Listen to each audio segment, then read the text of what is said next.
With reports of missing persons plastered across the media on an almost weekly basis, the Minister of National Security says the Trinidad and Tobago Police Service remains committed to helping to solve these cases.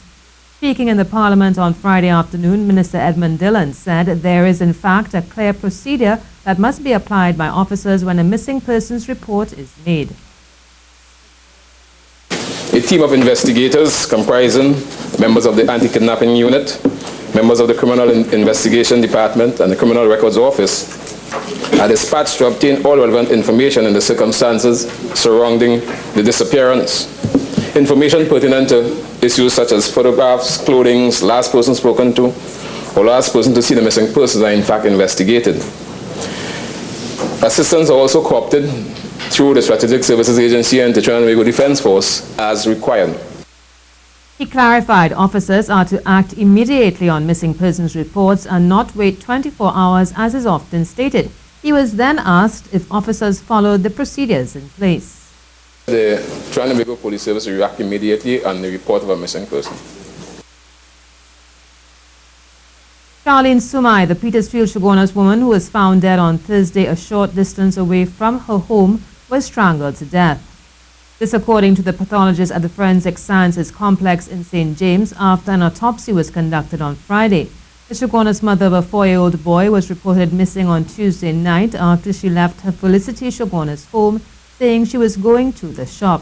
After the search of a bushy area at Felicity Development, Petersfield Chaguanas, she was found lying on her stomach with a black plastic bag over her head and a piece of green and yellow wire around her neck.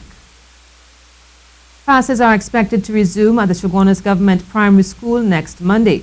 The word comes from Education Minister Anthony Garcia during this afternoon's Parliament session. The school had been closed since November 5th of last year due to a recurring sewer problem which began in 2007. The contractor is on site. The defective pump has been removed. A temporary pump has been installed. And the two new pumps have been purchased, which will be installed over the weekend.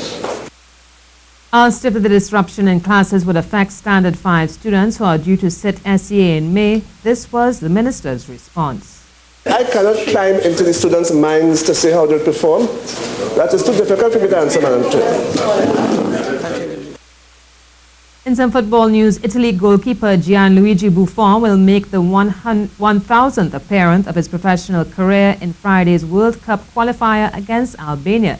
It will be his 168th Italy game, making him the most capped European player above Spain's Iker Casillas and Latvian Vitali Astafjevs.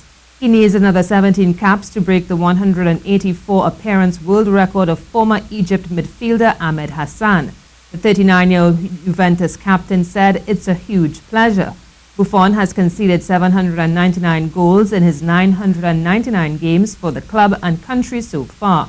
He made his professional debut for Parma in 1995 at the age of 17 and his international debut 2 years later. He has played 612 times for Juventus since joining them in 2001. A World Cup winner in 2006, Buffon has previously said he plans to retire after next year's tournament in Russia. And he joked that he plans to go out as Zinedine Zidane did for France in the 2006 final with a red card. Now let's check the forecast with Ian Wallace. Heading to the football match at the Hazley Crawford Stadium in Port of Spain, today's cloudiness and showers should clear after sunset as the day cools. You can only look for patchy cloudiness, and for many parts of Trinidad, a stray shower is likely on the hillsides. Tobago should be mostly clear. After a warm 32 degrees Celsius in Trinidad and 30 degrees Celsius in Tobago, expect a cool night in Trinidad of 22 degrees Celsius, closer to 23 degrees Celsius in Tobago. At sea, look for a moderate chop in the Caribbean and the Atlantic, close to 2 meters, with easterly winds of 10 to 15 knots, having flags flapping on occasions, with your low tide at 8 p.m., high tide at 2:30 a.m., and your low tide at 8:30 a.m. Saturday. That's the latest weather, and I am meteorologist Ian Wallace.